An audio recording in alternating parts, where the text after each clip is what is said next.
Começa agora o programa Hora e a Vez da Pequena Empresa, sempre levando para você muitas informações e atrações. Confira o advogado Piraci Oliveira analisando alguns itens da medida provisória da liberdade econômica. O advogado Marcos Tavares Leite falando sobre diferimento tributário, além de dicas e curiosidades.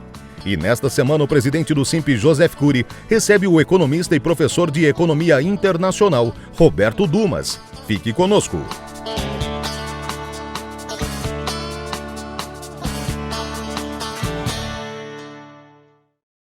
Olá! Em complemento aos programas anteriores, hoje voltaremos ao tema do momento, MP da Liberdade Econômica, uma verdadeira declaração de independência, de liberdade dos empreendedores. Por primeiro, eu chamo a atenção da pouca ou baixíssima adesão dos envolvidos. É fundamental que você, empreendedor, diretor, gestor e mesmo aquele colaborador de uma empresa, tome conhecimento do teor da MP, do teor da lei. Ela é revolucionária em termos de procedimento das relações privadas do mercado. Fundamental que você o conheça em profundidade. Nos programas anteriores falamos já de alguns pontos bastante importantes do novo texto e hoje separamos mais 3 itens de relevância bastante oportuna. O primeiro deles é, em definitivo, o fim do papel.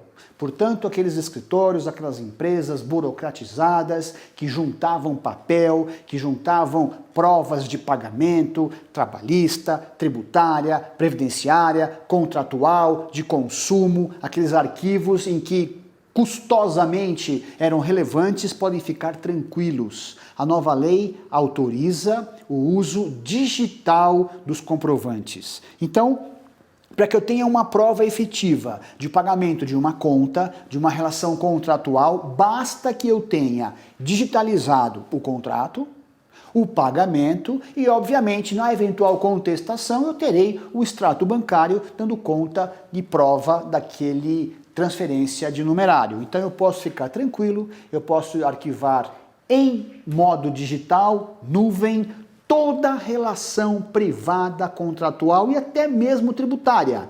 Eu posso ter uma guia de recolhimento digitalizada e desde que eu tenha a transferência bancária documentada no meu extrato de que o dinheiro saiu da minha conta e foi para o Estado, foi para a conta específica do erário, não necessito mais manter aquele documento, aquele lixo burocrático que até então era possível. Vale para tudo, não há exceção. Fim do papel, início da revolução de arquivos digital. Nuvem.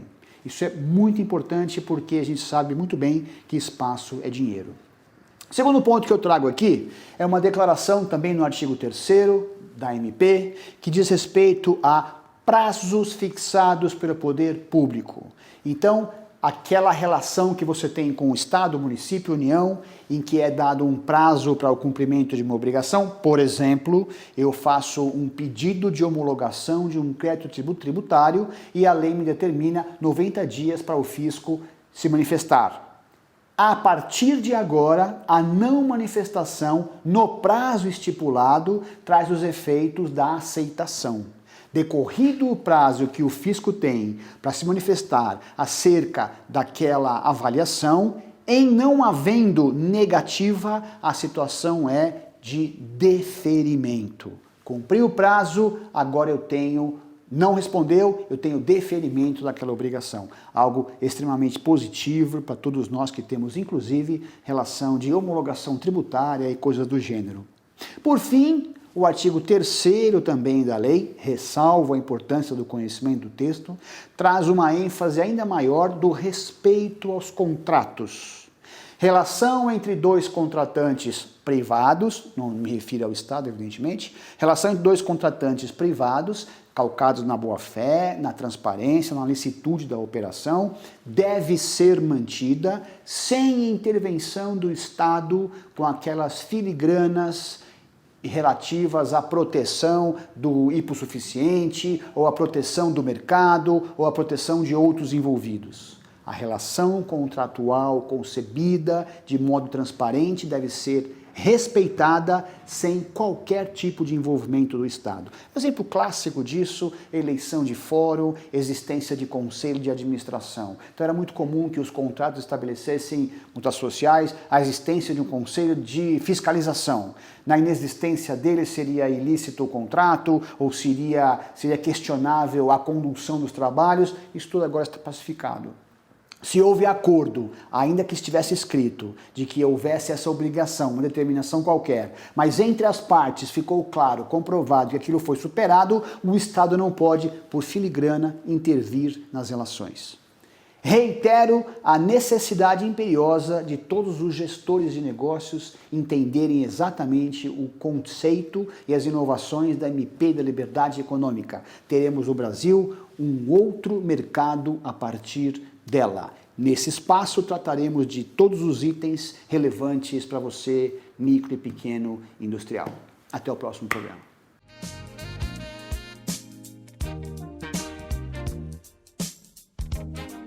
Vem aí nos dias 6, 7 e 8 de setembro a edição em Indaiatuba da Security Intelligence Fair, a feira regional de negócios em segurança, pela primeira vez na cidade, com o apoio e participação do SIMP, Sindicato da Micro e Pequena Indústria do Estado de São Paulo. A montagem estará com 420 metros quadrados na agradável praça de eventos do Polo Shopping. O evento sempre movimenta a economia das cidades onde está inserido, sendo um importante gerador de negócios para os setores empresariais como um todo. O Polo Shopping Indaiatuba fica na Alameda Filtrosman 670, no bairro Jardim Tropical. Participe!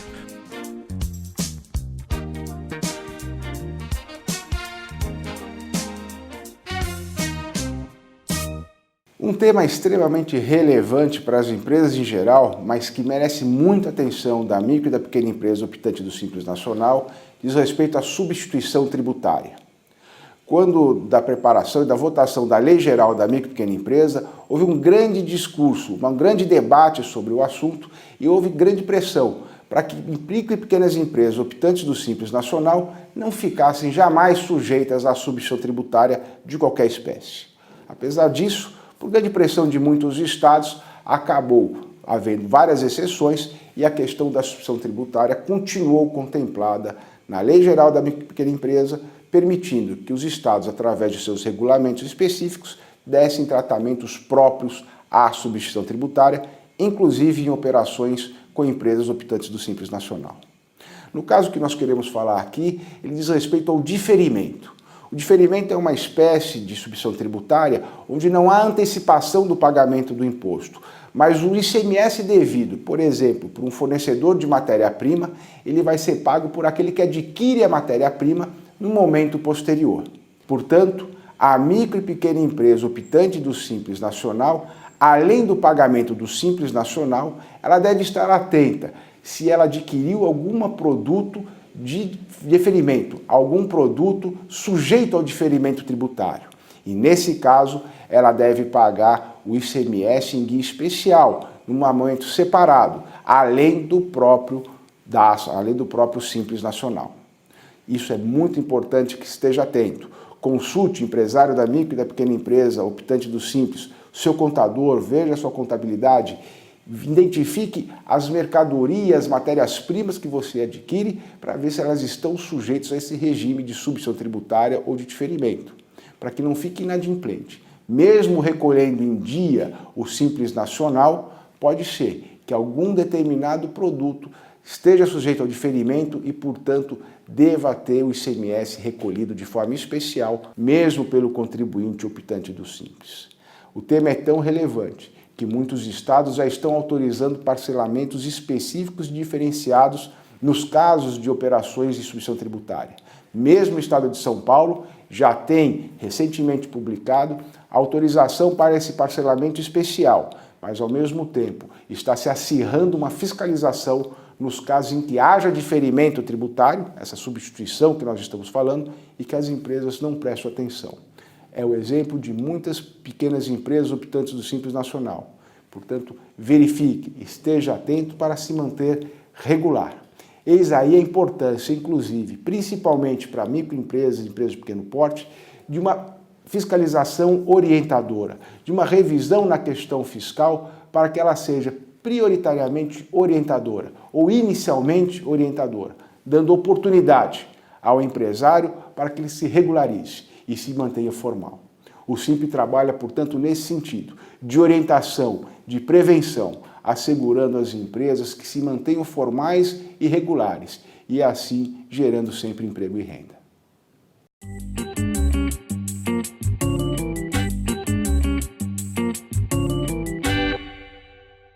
São Paulo sediará o maior evento do setor de fundição da América Latina no mês de setembro, a FENAF, Feira Latino-Americana de Fundição.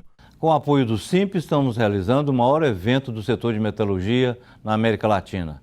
Venha conosco participar aqui no Promagno.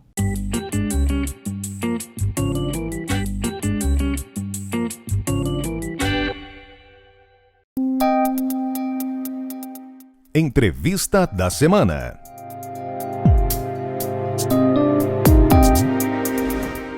O nosso convidado de hoje é o professor economista Roberto Dumas. No ano passado, ele escreveu um artigo num jornal de grande veiculação.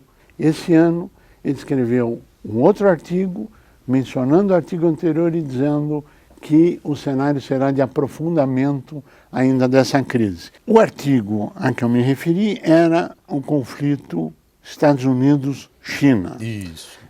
O senhor estudou na China, fez uma série de cursos, estudou na Inglaterra, fez essas previsões. Se baseia no quê? Veja, como nós comentamos, eu acho que até no artigo, comentei acho que até 2 vezes, é o seguinte: o problema que está acontecendo dessa guerra comercial Estados Unidos e China, ela deixou de ser uma guerra comercial. Ela começou com uma guerra comercial tratando-se de soja, de aço, de equipamentos, etc. Passou para um problema de alegada roubo de propriedade intelectual e agora estamos falando de segurança nacional, apesar da população ainda não ter atinado pelo fato de segurança nacional. Por que eu digo isso? Se nós formos lá para trás, em 1989, quando teve o massacre da Praça da Paz Celestial, e o grande líder à época era Deng Xiaoping, a China praticamente desapareceu para o mundo. Foi quando apareceu aquele jovem na frente do tanque. Exatamente. Só recapitulando para que todos entendam. Exatamente. E essa evolução foi... Aí, quando teve esse massacre, como o senhor bem colocou, do jovem à frente do tanque, os investimentos na China pararam. A China sumiu para o mundo. Ela estava crescendo, depois, quando morreu Mao Tse-tung, entrou Deng Xiaoping com as reformas, abrindo gradativamente a economia e colocando a meritocracia. Quando você teve o massacre, começaram aquelas conversas: vamos voltar com o maoísmo ou não vamos voltar com o maoísmo? Deng Xiaoping ficou desesperado, até que em 1991 a União Soviética colapsou. Ele falou: olha, eu preciso correr. Por quê? Porque dado que existe trilhões de dólares numa nuvem cibernética, esses trilhões de dólares... Que se movimenta em um segundo. Exatamente. Uma tecla. Vão acabar caindo nas antigas repúblicas da antiga União Soviética. Então é melhor eu fazer um acordo com o governo para ele suportar as minhas reformas. E ele fez o que a gente chama de grande acordo. Qual foi esse grande acordo? Grande acordo, ele falou, primeiro ele conversou com o Partido Comunista Chinês, junto com o Conselho de Estado. Falou o seguinte: Conselho de Estado, sempre você vai ter alguém do Partido Comunista Chinês liderando esse país. Não teremos democracia. Nós não viveremos numa democracia. Eu prometo que enquanto estiver no poder, e quem for no poder, sempre será o Partido Comunista Chinês, apesar de a China não ser comunista. E procurou o terceiro partícipe desse acordo, que foi o Exército de Libertação do Povo. Falou: Exército de Libertação do Povo, você apoia a continuidade das minhas reformas? Olha, apoiar eu apoio, mas onde que eu entro nisso daqui? Eu prometo a você que nós sempre teremos um exército moderno e te dou participação em algumas empresas chinesas. Aí o senhor começa a entender o problema da Huawei. Eu não estou dizendo que ela é, mas você vê que tem muita coisa aí por trás. Esse acordo foi o que viabilizou o status quo atual da China nos tempos atuais. Essa discussão na participação do Exército ou das Forças Armadas, etc., em empresas estatais, é uma das bases do conflito de interesse comercial que o senhor citou? Pode-se jogar alguma cortina de fumaça falando, olha, eu quero colocar uma tributação de 10 pelos restantes dos 300 bi, mas o problema maior aí, como eu digo, comércio você pode até se acertar. Mas o problema maior está naqueles dois problemas que eu mencionei, que não é bem comercial. É o problema da propriedade intelectual e o problema da segurança nacional. E sabe qual é o problema, Cury? Eu não acho que isso vai ser resolvido em 3, 6, 9 meses. Em que pese que eventualmente no ano que vem eles entrem em algum acordo, falou, olha, eu compro soja de você, você vende aviões, Boeing, etc. Só que vai continuar rusga. Por quê? A China, ela quer um acordo de igual para igual. O Trump, eu não sou psicólogo, mas se a gente pensar um pouquinho no psiquê dele, é óbvio que ele quer destruir a China. Então vai ser difícil eles entrarem num acordo. Bom, mas o que eu tenho a ver com isso? Veja, não é eu tenho a ver com isso. Nós estamos falando de dois rinocerontes. O que o mundo perde com essa briga? Qual é a sua visão? Olha, se a gente começar primeiro pelos Estados Unidos, o fato de você colocar tributação de importação é uma coisa muito simples que vem lá do economista David Ricardo, chamado vantagens comparativas. O que é essa vantagem comparativa? Vamos supor o seguinte, se o senhor trabalhar 24 horas por dia, 7 dias por semana, e não faz mais nada, não come, só trabalha. É um hipotético. Claro. E o senhor ganha R$1.000 por hora. Ou seja, o senhor é uma pessoa cara que trabalha 24 horas por dia, 7 dias por semana. O senhor toparia abrir mão, que é o custo de oportunidade, de 4 horas do seu tempo para cuidar do seu jardim? Eu não sei, mas eu acredito que o senhor não deva saber a diferença de uma espada de São Jorge de uma roseira. Além do que ser muito caro. Se isso faz sentido, o senhor contratar um jardineiro, por que não faria sentido para um país eu comprar de outro país mais barato? Só que, ao comprar de outro país mais barato, eu estou prejudicando minorias organizadas, em detrimento de maiorias desorganizadas. Você ajuda quem grita mais, mas prejudica a maior parte da população que vai ter que comprar uma coisa mais barata. Não, mas você vai destruir 14 mil empregos? Sim, para beneficiar 230 milhões de americanos, eu acho que é melhor. Economia é isso. Sim. Maximizar o bem-estar da maioria. Sim. Não dá para todo mundo ganhar. Gostaria, porque veja, às vezes, como dizia Schumpeter, as empresas morrem. Pessoas profissionais morrem, você não é bom mais para isso. Tem outras vantagens comparativas. Você é bom em outra coisa. Está chegando num absurdo de Trump querer produzir tudo em casa. Onde já se viu uma coisa dessa? Voltamos na política de substituição de importações, então você traz um malefício para a economia norte-americana. Se o senhor perceber o último discurso, o Twitter, quer dizer, ele não faz discurso, né? Foi o Twitter. Foi o Twitter que ele falou. Trump decidi postergar o aumento da tarifa de setembro para dezembro. Como é que fica esse cenário? A hora que ele falou isso, qual foi a explicação? Porque eu quero que os americanos tenham um Natal proveitoso. Espera um pouquinho. Então, o fato de você colocar tributação significa que prejudica os americanos? Ele acabou de falar a verdade. Ele não percebeu o que ele falou. A hora que ele postergou, ele falou, não, eu só estou postergando porque eu quero que você tenha um Natal mais proveitoso e com coisa mais barata. Traduzindo, enquanto não entrar líquido, o preço do produto é mais barato. Exatamente. Com a líquido, o preço do produto é mais caro. Quem paga? É o americano. Claro, o consumidor. Quem que está pagando a tarifa? O chinês ou o americano? O americano que vai comprar. É o consumidor. Agora, por que vai prejudicar também a China? Então, por um lado, o senhor já viu que os Estados Unidos não ganham. Não ganham. Mas a China ganha? Também não. Não se trata de dizer quem perde mais é quem tem superávit na balança comercial. Do que se trata? É aí que é o ponto. Por exemplo, se eu tenho uma empresa, 50% das exportações da China são de empresas estrangeiras.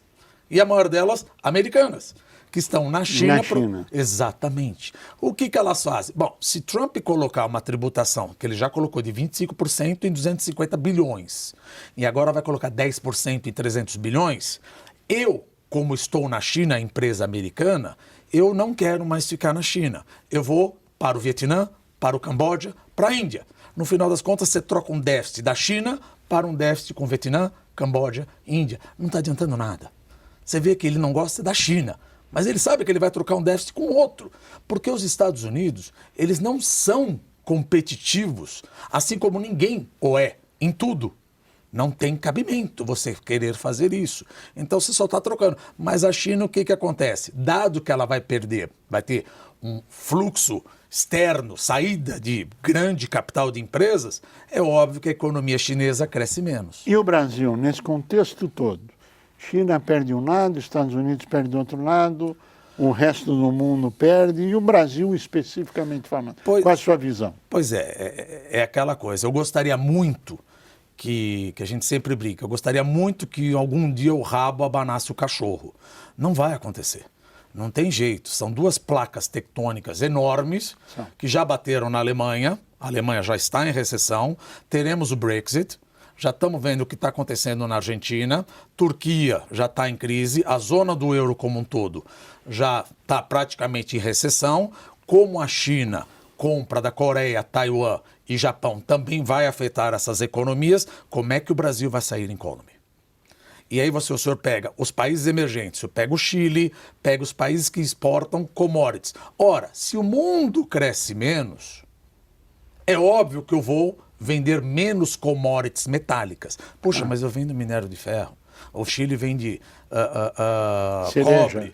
E eu tenho um problema da Argentina. A Argentina, puxa vida, 66% de todas as minhas exportações de carro vão para a Argentina. Eu não quero dizer que o problema está só nos Estados Unidos e na China. Estamos indo numa tempestade perfeita vindo do exterior. Veja, o que o Macri fez? Ah, mas o Macri é liberal. O Macri é tudo menos liberal. O que ele fez foi completamente enganado, errado. Como já se viu, subiu o salário mínimo justamente no momento onde nós estamos projetando uma recessão. Se eu sou empresário, eu falo, eu não sei se eu vou mandar embora. Vem o governo e fala, eu vou aumentar o salário mínimo em 20%. Agora que eu vou mandar embora. E agora que eu não vou contratar. Nesse cenário todo de recessão, etc., que é a sua projeção, sua previsão, sua análise, o Brasil também estará dentro desse cenário. Bom, qual é o caminho para o mundo? Porque o mundo não consegue ficar crise. E mais especificamente, as empresas no Brasil, que em 2014 começou a crise no Brasil, que era uma crise política, se transformou em crise econômica, que nós vivemos ela até hoje. Estamos limpando, que dá para... Sim, mas essa crise ainda estamos nela. Sim. Né? Não saímos dela ainda. Ou a sua visão é diferente disso? Não, veja, é óbvio que melhorou muito. Se 2015 e 2016 nós perdemos um PIB per capita de quase 9%, crescer 0,8% é uma maravilha. Crescer 0,8% é uma maravilha. Sobre uma base deteriorada, claro. Cair 7%, mas nem país em guerra cai 7%.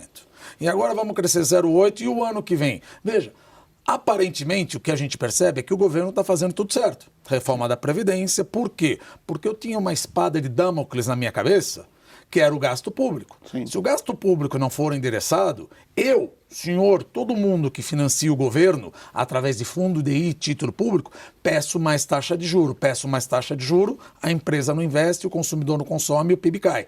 Então, limpamos isso da frente. Vamos na reforma tributária. O problema é que o país não é uma ilha isolada. Não é. Nós vamos ser afetados de alguma maneira, quer através da briga entre Estados Unidos e China, quer através da Argentina. Eu ouvi essa semana, um tempo, o ministro Paulo Guedes, louros para ele, ótimo, que ele falou uma coisa, eu adorei, mas foi uma frase um pouco atemporal, que ele falou o seguinte, olha, se a Cristina Kirchner entrar na Argentina, e ela quiser sair, etc., com o Alberto Fernandes, se quiser sair, a gente sai, tudo bem. Não tem problema, a gente sai do Mercosul e vamos continuar com a nossa tratativa com a União Europeia. A coisa não é simples. Não é simplesmente pegar o acordo Mercosul e União Europeia, deleta onde está Mercosul e reescreve Brasil. A Irlanda vai adorar isso daí. Assim como a França, quem trabalha com agribusiness. Falou, parem as máquinas, não existe mais Mercosul, ou temos Mercosul sem Argentina, parem as máquinas, vão começar tudo de novo. E isso bate em mim. Claro, e a gente já está precificando. É óbvio. Então não é só questão de Argentina, está tudo. E o que eu estou falando? É uma coisa que, às vezes não é projeção, já é fático. A coisa já está acontecendo e só tende a piorar. Roberto Dumas, nós agradecemos muito a sua participação, chegamos ao final do nosso tempo e desejar...